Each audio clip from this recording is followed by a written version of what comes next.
हरे कृष्ण। तो आप सभी भक्तों का हार्दिक स्वागत है आज के श्री राम कथा में। तो आज हम लोग चर्चा कर रहे हैं श्री वाल्मीकि रामायण के बालकांड के दूसरे अध्याय, इसका नाम है लॉर्ड ब्रह्मा इंस्ट्रक्ट्स वाल्मीकि ऋषि। वाल्मीकि ऋषि को ब्रह्मा जी उपदेश देते हैं। तो हम लोग यहाँ तक चर्चा किए थे। तस्मात् तो ये हो गया था कि इस प्रकार से वाल्मीकि ऋषि तमसा नदी के तट पर पहुंचे और वहां पे दोपहर का समय है, स्नान करने का विचार करते हैं। तो तत्पश्चात जैसे स्नान करने के लिए जाते हैं तो क्रौंचा पक्षी, जो मेल और फीमेल कपल को वहां पे वो देखते हैं और कुछ विचार करते हैं। वो पक्षियां चहचहा रही थी, कुछ अलग ही प्रकार के धुन में गा रही थी। और उसी समय फिर एक शिकारी गाता आता है और उस पुरुष पक्षी का वध कर देता है। और इसको देख करके वियुक्ता पतिना तेन द्विजेन सहचारिण ताम्रशीर्षेण मत्तेन पत्रिणा सह सहितेन वै। इस प्रकार से जो उसकी फीमेल पक्षी थी, तो वो अपने पति से अलग होने के कारण, पति के मृत्यु होने के पश्चात अत्यंत जो है विलाप करने लग जाती है, शोक में चली जाती है। तो यहाँ तक हमने कल चर्चा किया।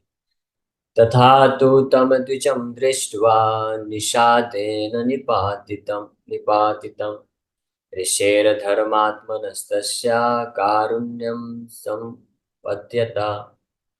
Seeing the male bird violently killed by the hunter, compassion arose in the sage of a धार्मिक mind। तो इस प्रकार से जो पुरुष पक्षी का वध होता देख करके जो धार्मिक मन है वाल्मीकि ऋषि का, उसमें उसके प्रति दया उत्पन्न हो जाती है। तथा तो तम द्विजम दृष्टवा। द्विजम, द्विजम मतलब मेल पक्षी, पुरुष पक्षी को इस प्रकार से निषादेन निपातितम, निषाद के द्वारा, शिकारी के द्वारा मारे जाने पर, देखने पर, तस्य ऋषे धर्मात्मनः कारुण्यम संपद्यतः, करुणा उत्पन्न हो गई। तो ये साधु स्वभाव के जो व्यक्ति होते हैं, उनके यहाँ पे ये लक्षण बताए गए। जब भी वो किसी व्यक्ति को दुख में देखते हैं तो उनके हृदय में भी करुणा या दुख उत्पन्न होता है। और जो असुर प्रवृत्ति के लोग होते हैं, वो दूसरों को दुख में देखकर सुख का अनुभव करते हैं। इस संसार में अब आप समझ सकते हैं कि ज्यादातर लोग किस कैटेगरी के हैं, साधु कितने परसेंट हैं और असुर कितने परसेंट हैं। हाँ, कि पर दुख सुखी संसार में हो गया है आजकल। दूसरे का दुख में लोग सुख हो जाते, सुखी महसूस करते हैं। और पर सुखा दुखी, दूसरे का बढ़ता हुआ सुख देख करके, ऐश्वर्य देख करके व्यक्ति दुख महसूस करते हैं। तो ये प्रवृत्ति है। लेकिन जो साधु होते हैं, जो भक्त प्रवृत्ति के लोग होते हैं, तो पर सुखा सुखी पर दुखा दुखी, दूसरे के दुख में वो दुखी होते हैं, दूसरे के सुख में वो सुखी होते हैं। लेकिन साधु जानते हैं असली सुख और दुख क्या है। तो जब साधु, जब भगवान के भक्त देखते हैं कि कोई व्यक्ति इस संसार में केवल खूब ऐश्वर्य, धन, नाम, ये सब के पीछे पीछे पड़ा हुआ और इसको बहुत मात्रा में प्राप्त कर रहा है और उसके कारण दुखी हो रहा है, तो इसको देख करके उन साधुओं के, भक्तों के हृदय में दया उत्पन्न होती है। और वो भी दुखी होते हैं कि देखो, ये भगवान की माया से कितना प्रभावित है, कितना ज्यादा ये धन ऐश्वर्य को प्राप्त करने में लगा हुआ है, और माया भी इसको धोखा दे रही है। बहुत सारा धन ऐश्वर्य देती जा रही है, देती जा रही है। तो ये व्यक्ति सोच रहा है कि वो सुखी है, लेकिन साधु जानता है वास्तव में उसके हृदय में कम जो है दया उत्पन्न होती है। वो जानता है कि इस तरीके से तो और जो है पाप के कर्मों में लगेगा और जो है फंसता चला जाएगा। तो आगे के दुखों को देखकर भी साधु जो दुखी होता है, और फिर ऐसे लोगों को के ऊपर कृपा करने के लिए उनको प्रचार करता है। और जो संसार में इस प्रकार से जब कोई भक्ति में आगे बढ़ता है, जो भक्ति करता है, तो वो उसका सुख होता है उस व्यक्ति का। तो ऐसे सुखी व्यक्तियों का सुख देख करके जो साधु होते हैं वो भी सुख को अनुभव करते हैं। जैसे भक्त लोग कब सुख अनुभव करते हैं, उनको कब आनंद आता है, जब अन्य लोग जो पहले माया में थे और अब वो भगवान से जुड़ते हैं, नाम जप करना चालू करते हैं, माला बढ़ा देते हैं, तो उनको जो है हर्ष और उल्लास मिलता है, तो आनंद की प्राप्ति होती है। जैसे वीर किशोर जी को, जब वो सुनते हैं कि एकादशी को 100 भक्तों ने 64 माला जप किया, तो आनंद से वो फूले नहीं समाते हैं। वैसे ही वो बढ़िया अच्छे दिखते हैं। और जब इस प्रकार का न्यूज़ मिलता है कि सब भक्त लोग माला जप कर रहे हैं ज्यादा से ज्यादा, उनका भगवान के नाम में रुचि बढ़ रहा है, तो उनको अत्यधिक आनंद प्राप्त होता है। तो ये भक्तों का स्वभाव होता है। और जो भक्त नहीं है, वो आपको भौतिक संसार में आगे बढ़ने में, भौतिक संसार में आगे बढ़ना मतलब माया के गोद में आगे जाना, जिससे दुख मिलेगा, तो उससे लोग सुखी होते हैं। तो आज के समय के जो तथाकथित स्वजन लोग भी हैं, मित्र बंधु स्वजन, यहाँ तक कि ऐसे कलयुग, घोर कलयुग आ गया है कि माँ बाप भी हो गए ऐसे, जो अपने बच्चों को केवल जो है भौतिक जो संपदा है, भौतिक ऐश्वर्य है, धन है, नाम है, इसी के पीछे लगाना चाहते हैं। उनको कोई इंटरेस्ट नहीं रह गया है कि मेरे हमारे जो बच्चे लोग हैं भगवान की भक्ति में आगे बढ़े। वो इसमें खुश, इसमें सुखी होते हैं। अपने अपने जो वंशज हैं, अपने जो बच्चे हैं, वो जितना माया की गोद में जा करके दुख को अनुभव करें, उतना उनको सुख मिलता है। यानी कहने का मतलब है, आज के समय में वास्तविक सगा संबंधी भी कोई नहीं रह गया है, कोई असली माँ बाप भी नहीं रह गए हैं, कोई असली मित्र बंधु नहीं रह गए हैं, कोई असली पुत्र पुत्रियां नहीं रह गई हैं। क्योंकि जो भी व्यक्ति अपने से संबंधित व्यक्ति को ज्यादा से ज्यादा भौतिक ऐश्वर्य में जाने को प्रेरित करता है, और उसके कारण उनको दुख मिलेगा, वो जानते हैं, सबको पता है कि जो जितना ज्यादा धन कमाएगा, जितना ज्यादा इस कलयुग के जो प्रभाव में ऐश्वर्य की चीजें एकत्रित करेगा, उतना पाप करेगा और उतना दुखी होगा वो। ये सबको पता है भली भांति। लेकिन फिर भी लोग उसको प्रेरित करते हैं, और वो जैसे जितनी मात्रा में ऐश्वर्य धन प्राप्त करते हैं, उतनी मात्रा में उनको सुख प्राप्त होता है। इसका मतलब क्या है कि उनके जो सगे संबंधी हैं, पुत्र हैं, बच्चे हैं, मित्र बंधु हैं, भाई बहन हैं, माँ बाप हैं, तो जितनी मात्रा में वो दुख, ऐश्वर्य, भौतिक संसार के ऐश्वर्य धन संपत्ति रूपी के रूप में दुख को प्राप्त करते हैं, उतनी मात्रा में वो सुख अनुभव करते हैं। तो ये प्रवृत्ति है। लेकिन भक्त लोग ऐसे नहीं होते हैं। भक्त लोग व्यक्ति के, जब वो भक्ति से, भगवान की भक्ति से भगवान से दूर जाता है जब व्यक्ति, तो भक्त लोग देख पाते हैं कि ये माया में जा रहा है और इसके कारण इसको दुख झेलना पड़ेगा, तो इसलिए भक्त लोग दुखी हो जाते हैं। और इसलिए वो प्रयास करते हैं कि इसको प्रचार करना चाहिए, समझाना चाहिए। और जब इस प्रकार से उनकी बात को समझ करके कोई व्यक्ति वापस से भगवान से अपने संबंध को जोड़ने का प्रयास करता है और भगवान की भक्ति में आगे बढ़ने का प्रयत्नशील हो जाता है, फिर साधना बढ़ाता है, नाम जप बढ़ाता है, भौतिक आकर्षण को त्यागता है, भगवान के प्रति आकर्षण को बढ़ाता है, तो भक्त लोग जो है खुश हो जाते हैं। तो ये स्वभाव होता है साधु प्रवृत्ति के जो लोग होते हैं। पर दुखा दुखी, पर सुखा सुखी। और असली सुख है भगवान की सेवा करके। जैसे प्रहलाद महाराज बोलते हैं, भगवान नरसिंह देव जब प्रकट हुए तो हिरण्यकशिपु का वध कर दिए, उसके बाद प्रहलाद को बोलते हैं, प्रहलाद तुमको इतना कष्ट सहन करना पड़ा है, लेकिन फिर भी तुमने हमेशा मेरा जो है अविचल भाव से भक्ति किया है। अब तुमको जो इच्छा है मांगो, मैं तुम्हारे साथ समस्त इच्छाओं को पूरा करने के लिए तैयार हूँ। वरदान मांगो, मांगो प्रहलाद। प्रहलाद महाराज कुछ मांग नहीं रहे हैं, फिर भी भगवान बोलते कुछ तो मांगो, कुछ तो मांगो। तो बोलते ठीक है, आप मेरे पिताजी बहुत परेशान किए, आपको हमेशा गाली देते थे, आप उनका उद्धार कर दीजिए। भगवान बोले अरे ये कोई वरदान है? ये तो मैंने बिना मांगे ही दे दिया, ये तो बाय डिफॉल्ट है। अब तुम कुछ असली वरदान मांगो, जो मैं देने के लिए आया हूँ, मैं दे सकता हूँ। प्रहलाद महाराज बोले अच्छा ठीक है, आप अगर देना ही चाहते हैं तो आप मुझे ऐसा वरदान दीजिए कि मेरे हृदय से इस संसार में भोग करने की सब इच्छा खत्म हो जाए। भगवान वरदान देना चाहते थे कि प्रहलाद कुछ तो मांगेगा, इस संसार का कुछ सुख मांगेगा। प्रहलाद महाराज बोल रहे हैं आप देना चाहते हैं तो ये दीजिए कि मेरे को इस संसार में सुख प्राप्त करने की समस्त इच्छाएं खत्म हो जाए, मैं कोई भी भौतिक सुख न प्राप्त करने की चेष्टा करूँ। फिर भगवान बोले अरे ये क्या मांग रहे हो, कुछ तो मांगो। तो फिर प्रहलाद महाराज बोलते हैं, फिर भगवान बोलते हैं, खुद ही बोलते हैं, चलो मैं वैकुंठ लेके चलता हूँ। वैकुंठ तो जा सकते हो ना, इस भौतिक संसार का कुछ नहीं चाहिए तो वैकुंठ चलो मेरे साथ, मेरे नित्य धाम सनातन धाम, उधर ही रहना मेरे सेवा में। तो प्रहलाद महाराज बोलते हैं नहीं नहीं, मुझे उधर भी नहीं जाना है। तो किधर जाना है तुमको? मुझे मुंबई जाना है, मुझे बेंगलोर जाना है, अहमदाबाद जाना है, रीवा जाना है, सतना जाना है। हाँ, और फिर इस ऐसे करते करते पूरे ऑल ओवर वर्ल्ड में जाना है, बड़े बड़े शहरों में जाना है जहाँ पे माया का बहुत प्रभाव है। और वहां पे जो माया में फंसे हुए, माया सुखाय उद्वहतो विमूढ़ान, ऐसे मूर्ख लोग जो कि माया सुख को सब कुछ सुख, असली सुख मान रहे हैं, जबकि वो जानते नहीं है कि वास्तव में ये दुख है। तो ऐसे इस संसार में माया के पीछे भागने वाले लोग जो दुखी हैं, उनको मैं जाके बचाना चाहता हूँ। यानी प्रहलाद महाराज अपने हृदय की बात प्रकट कर रहे हैं, यानी उनको दुख हो रहा है। वो जब देख रहे हैं संसार में इतने सारे लोग जो है दुख क्लेश कष्ट पा रहे हैं, तो वो कैसे अपने खुद को अपने आप को अकेले भगवान के धाम में आनंद पूर्वक लेके जा सकते हैं। कभी कोई भी जेन्युइन वैष्णव, कोई भी जो असली भक्त है, कभी भी इस प्रकार की इच्छा नहीं रखता है कि ठीक है बाकी सब लोग जाएं भाड़ में, नरक में जाएं, मुझे क्या करना है, मैं अपना बढ़िया भजन करूंगा और मैं खुद भगवान के धाम जाऊंगा चुपचाप। ऐसा कोई भी भक्त ऐसा विचार नहीं करता, क्योंकि जो भक्त का लक्षण ही होता है कि दूसरे को दुख को देख करके वो दुखी होगा। और इस संसार में दुखी, भले जो दुखी लोग हैं वो ये नहीं समझते हैं। वो सोचते हैं कि हमारे जीवन का दुख इसलिए है क्योंकि हमारे पास पैसा नहीं है, हमारे जीवन का दुख इसलिए है क्योंकि ऐश्वर्य नहीं है, हमारे जीवन का दुख इसलिए है क्योंकि हमारा बहुत नाम नहीं है, हम जो चाहते हैं वो पूरा नहीं हो रहा है।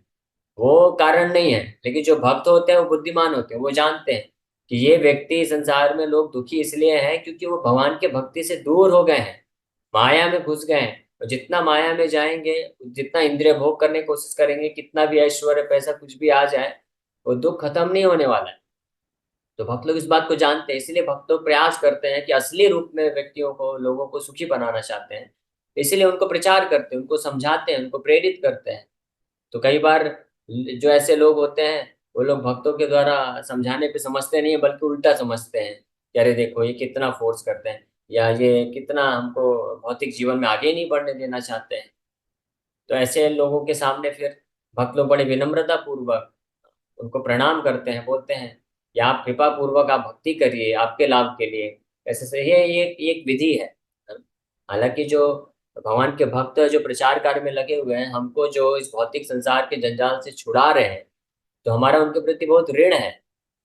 लेकिन इस संसार में लोग जो हमारा वास्तविक, हमारा जो हित करने वाले वैष्णव हैं, भक्त हैं, तो हम उनको, उनके वास्तविक हित को कहाँ समझ पाते हैं। संसार के लोग जनरली समझ नहीं पाते। वो सोचते हैं कि ये तो हमारा जो है नुकसान ही करा देंगे।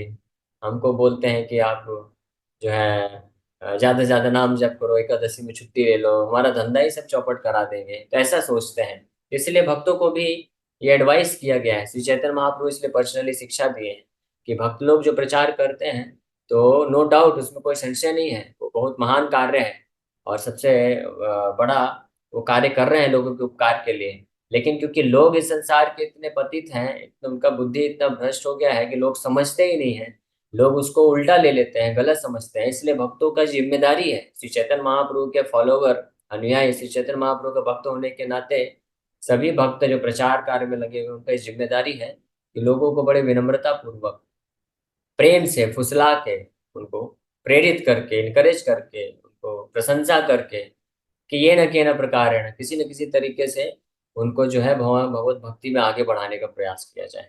ये भक्तों की जिम्मेदारी है। तो हम सबको हम सब, आप सब बहुत लोग भक्त हैं, आप सबको जिम्मेदारी है। हाँ, विशेष रूप से ऐसे भक्त जो 16 माला डेली कर रहे हैं, एकादशी को 64 माला कर रहे हैं, तो उनका ये जिम्मेदारी है, उनको लीडर बनना चाहिए। भगवान की अद्भुत कृपा है। अभी कल परसों एकादशी में 100 लोगों, 100 भक्तों ने 64 माला जप किया। ये इतना आसान कार्य नहीं है। हाँ, यानी भगवान श्री चैतन्य महाप्रभु की विशेष कृपा है आप लोगों के ऊपर, जिन्होंने भी 100 भक्तों ने 64 माला जप किया। बड़ी विशेष कृपा है कि भगवान अलाउ किए चैतन्य महाप्रभु क्या हम सब हरिनाम ले पाए। इसलिए हमारा भगवान के प्रति ऋण है, हम भगवान श्री चैतन्य महाप्रभु के प्रति ऋणी हैं। तो हमको उस ऋण को उतारने के लिए सेवा करना चाहिए, यानी प्रचार करना चाहिए, लोगों को जोड़ना चाहिए, ज्यादा से ज्यादा लोगों को। और कैसे जोड़ना चाहिए? विनम्रता पूर्वक। हाँ, इस भाव में हमको प्रचार नहीं करना चाहिए कि हम तो उनका हित कर रहे हैं, अब वो सुनते नहीं सुनते भाड़ में जाए, हमको क्या करना है, हमको थोड़ी ना उनसे कुछ लेना है। जैसे हम लोग हैं, हम लोग प्रयास कर रहे हैं, वीर कृष्ण जी हैं जैसे, तो वो आप लोग को जोड़ रहे हैं ऑनलाइन कथा से, फिर पर्सनली भी जाते हैं, फॉलो अप करते हैं, पूरा टाइम देते हैं। प्रैक्टिकली मैं देखा हूँ यहाँ पे जब प्रभु जी रहते थे, तो प्रैक्टिकली पूरा दिन ही उनका यही सब चीज में जाता था। हाँ, कि लोगों को फॉलो अप करना है, प्रेरित करना है, ऑनलाइन कथा ऑर्गेनाइज करना है, मीटिंग लेना है, ये सब में। तो पूरा दिन, पूरा पूरा जीवन ही बोल दीजिए, पूरा जीवन इसमें जा रहा है। लेकिन उसको क्या प्राप्त करना चाहते? कुछ प्राप्त नहीं करना चाहते, अपने लिए कुछ नहीं चाहते ना। तो ये सब उस व्यक्ति के हित के लिए, उस व्यक्ति के उद्धार के लिए है। तो कई बार भक्तों में ये भाव आ सकता है कि हम इतना सब कुछ कर रहे हैं, तो वो फिर भी ध्यान नहीं दे रहा है, तो वो जाए भाड़ में, हमको क्या करना है, जो लोग सुनेंगे उनको सुना। लेकिन फिर भी हमको भक्तों की जिम्मेदारी है कि चैतन्य महाप्रभु के जो है भाव को समझते हुए हमको उन लोगों को भी, जो कि बहुत आसानी से स्वीकार नहीं करते हैं, बार बार बोलने पे भी अपना खुद का भला करने के लिए प्रयास नहीं करते हैं, नाम जप नहीं करते, बार बार हमको प्रेरित करते रहना है। जैसे चैतन्य महाप्रभु प्रचार किए, तो चैतन्य महाप्रभु बड़े विनम्रता पूर्वक प्रचार किए। प्रकाशानंद सरस्वती जो कि मायावादी थे, मायावादियों के सरदार गुरु थे। मायावादी मतलब जो कृष्ण के अपराधी होते हैं, जो कृष्ण को बोलते हैं कृष्ण अंधे हैं, गूंगे हैं, लंगड़े हैं, चल नहीं सकते हैं, कुरूप हैं, भद्दे हैं, ऐसा बोलते हैं, गाली देते हैं। इनडायरेक्टली वही है, क्योंकि वो बोलते हैं कि भगवान परम सत्य है, परम भगवान के हाथ पैर नहीं है, आँख कान नहीं है, जीवा नहीं है, आकार नहीं है, ये क्या है? गाली तो देना हुआ ना। भगवान देख नहीं सकते, अंधे हैं, तो अंधे ही न हुए। हाँ, अगर मैं आपको बोलूं कि आप देख नहीं सकते हैं, तो इसका मतलब इनडायरेक्टली यही बोला ना कि आप अंधे हो। आप बोल नहीं सकते हैं, इसका मतलब आप गूंगे हो। तो मायावादी लोग ऐसे ही बोलते हैं, भगवान को गाली देते हैं कि भगवान देख नहीं सकते, भगवान खा नहीं सकते, भगवान बोल नहीं सकते, भगवान चल नहीं सकते, भगवान का रूप नहीं है, भगवान सुंदर नहीं है। तो ये इनडायरेक्ट गाली है। तो जिन भगवान को गाली देते हैं मायावादी लोग, वही भगवान श्री चैतन्य महाप्रभु के रूप में आकर के जब उनको प्रचार करने, कृपा करने जाते हैं, तो बड़े विनम्रता पूर्वक उनको ऊपर कृपा करते हैं। वो सब बड़े बड़े आसन में बैठे हुए थे, बढ़िया अपना ढाट जमा करके, हम सब नारायण हैं। और चैतन्य महाप्रभु जब उस असेंबली में प्रवेश किए, तो जाकर के उस स्थान में नीचे बैठ गए जहाँ पे सारे लोग, ये सन्यासी 10,000 सन्यासी आए थे, जहाँ पे अपना पैर धुले थे। तो वहां पे जाके चैतन्य महाप्रभु बैठ गए। अब वहां पे जब बैठे, तो वो तो भगवान है, वो तो असली नारायण है, बाकी सब तो डुप्लीकेट नारायण बैठे हैं। तो असली नारायण के सामने बाकी सबका तेज जो है सब खत्म हो गया। वो सब नैष्ठिक ब्रह्मचारी सन्यासी थे, लेकिन फिर भी चैतन्य महाप्रभु जब वहां पे बैठे, तो चैतन्य महाप्रभु का तेज इतना इतना प्रबल था कि उनके सामने बाकी सबका तेज फीका पड़ गया। तो प्रकाशानंद जो उन सभी मायावादी सन्यासियों के गुरु हैं, तो वो आते हैं फिर उठ के, और चैतन्य महाप्रभु को उठा के लेके जाते हैं, प्रॉपर आसन में बैठाते हैं। फिर महाप्रभु उनको बहुत विनम्रता पूर्वक प्रचार भी करते हैं। इस प्रकार से हम देखते हैं। और नित्यानंद प्रभु का तो बात ही क्या करनी। नित्यानंद प्रभु तो और एक्सट्रीम लेवल पे जाकर के वो जाते थे घर घर में। बंगाल का उनको जो है लीडर बनाया था चैतन्य महाप्रभु ने। तो एक बात बड़ी विशेष है, ध्यान रखना चाहिए कि जो भी लीडर बन के अन्य लोगों को प्रचार करता है, अन्य लोगों को हरिनाम जप करने के लिए प्रेरित करता है, लोगों को जोड़ता है भगवान से, भगवान की कथा से, तो वो चैतन्य महाप्रभु के बड़े खास होते हैं। जैसे नित्यानंद प्रभु, हरिदास ठाकुर, ये सब चैतन्य महाप्रभु के बड़े खास हुए। चैतन्य महाप्रभु ने उनको बंगाल का एरिया दिया, बंगाल का लीडर बना दिया। ये सब गौर जो है सेना के पति हैं, सेनापति हैं। जैसे प्रभुपाद जी भी एक सेनापति हुए। चैतन्य महाप्रभु बोले मोर सेनापति। तो नित्यानंद प्रभु को आदेश दिए, जाओ घरे घरे किया मांगो यही भिक्षा, घर घर जाओ और ये भिक्षा मांगो। क्या? बोलो कृष्ण कहो, कृष्ण करो, कृष्ण शिक्षा। सब लोग कृष्ण बोलो, कृष्ण का नाम लो। हाँ? बोलो कृष्ण कहो, कृष्ण करो, कृष्ण शिक्षा। कृष्ण शिक्षा मतलब गीता भागवत को सुनो और सुनाओ, और कृष्ण का नाम लो, कृष्ण का नाम लेने के लिए बोलो। तो जिस घर में, कई घर में तो लोग उनको बड़ा सम्मान देते थे। हाँ सही बात है, भक्त लोग आए हैं, चलो बैठिए, हम आपके साथ बैठ के जप करेंगे।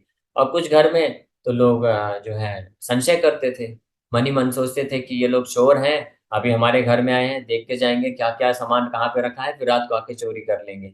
और कुछ घर में तो ऐसी स्थिति होती है, दरवाजा ही नहीं खोलते थे, और खोलते थे तो फिर खोलते ही पूरा उनका चालू हो जाता था गाली देना, ये सब बोलना, ढोंगी, पाखंडी, इस तरह के सब बोलते थे। तो नित्यानंद प्रभु फिर भी कभी गुस्सा नहीं किए। वो बलराम है, साक्षात बलराम है। वो बलराम जी जो अपमान को बिल्कुल सहन नहीं करते थे, सीधे जो है ब्रह्मास्त्र से उड़ा देते थे व्यक्ति को। उनका ऐसा क्रोध था। क्रोध मतलब भौतिक नहीं, आध्यात्मिक दिव्य क्रोध बलराम जी प्रकट प्रस्तुत किए। तो वही जब नित्यानंद प्रभु के रूप में आए, तो चैतन्य महाप्रभु का सेवा के लिए उन्होंने अपने जो पूरा ये जो अहंकार था, कैसा अहंकार, मिथ्या अहंकार नहीं, वो वास्तविक अहंकार, नित्यानंद बलराम का ये जो अहंकार मतलब प्राइड उनका, वो भगवान है ना। तो भगवान का जो अहंकार है, वास्तविक अहंकार, तो उसको भी, अपनी भगवत्ता को भी छोड़ दिए, और बिल्कुल विनम्र होकर के रिक्वेस्ट करते थे। कोई गाली भी देता था तो उसको फिर भी रिक्वेस्ट करते थे कि आप नाम जप करिए, नाम तो जप करिए, चलो आप गाली दो लेकिन नाम जप करो, कृष्ण का नाम लो। फिर वो बोलता था, नहीं नहीं, हमारे पास इतना काम धंधा है, हम कैसे करेंगे, हम नहीं, हमारे पास समय नहीं है, जाओ भागो इधर से। बोले आपका जो काम है मैं करूंगा। फिर भी नहीं सुनता था, तो नित्यानंद प्रभु पूरा उसके चरणों में लेट जाते थे, और उसको हरे कृष्ण जप करा के ही छोड़ते थे। तो ये भी एक विशेष बात है, बड़े विनम्र रहते थे, लेकिन तब तक छोड़ेंगे नहीं जब तक हरिनाम नहीं जप करेगा। तो भक्तों का ये भी एक विशेषता होती है कि वो छोड़ेंगे नहीं जब तक आपको जप नहीं करा देंगे, या तो आप छोड़ के भाग जाओगे या तो वो आपसे जप कराएंगे ही कराएंगे। ठीक है, तो उसको अदरवाइज नहीं लेना चाहिए, उसको समझना चाहिए कि वो प्रेरित कर रहे हैं। तो इस प्रकार से ये अ, अभी समय हो गया है। ठीक है, हम लोग एक श्लोक भी नहीं कर पाए, तो लेकिन बहुत अच्छा प्रसंग था, जिसमें हमने श्री चैतन्य महाप्रभु नित्यानंद प्रभु के कुछ गुणों का वर्णन भी कर दिया। तो यहाँ पे वाल्मीकि ऋषि इस बात को देख करके कि कैसे वो जो पुरुष पक्षी है जब उसका हत्या कर दिया गया, तो बड़े कंपैशन, दया को फील करते हैं। The male bird was killed in violence, his body was covered with blood and he was rolling on the ground. The sage was an adherent of Vedic dharma by nature. इस प्रकार से वैदिक धर्म, जो भी धार्मिक होते हैं, क्योंकि वाल्मीकि ऋषि दया क्यों महसूस किए, क्योंकि धार्मिक है ना वो, का मन जो है शुद्ध है, हृदय शुद्ध है।